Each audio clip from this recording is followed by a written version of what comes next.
Се палат кабли во општина Аеродром. Покрај булеварот Февруарски поход на видео снимка на социјалните мрежи. Фатено едно лице како го пали бакарот загадувајќи го воздухот. Застани тука, стој, ти го палиш? Не, Кој го пали? не знам. А што има тука, бакар, еве? Ха? Да, И сега што правиме? не знам кој А? го направил.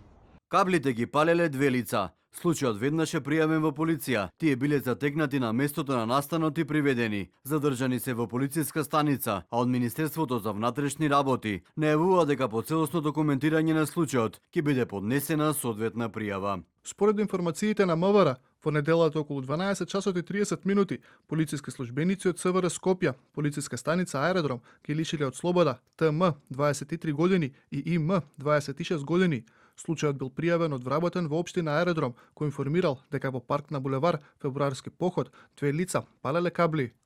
Поради горење на бакар пред еден месец се запали дивата депонија Вардариште, предизвикувајќи екстремно загадување на воздухот. По неколкудневната интервенција пожарот беше локализиран, но палењето на бакар продолжи на повеќе локации во Вардариште. За да се спречи ваквиот екоцид, од минатата недела депонијата е по 24 часовно полициско обезбедување, а локацијата се надлетува и се снима со дрон.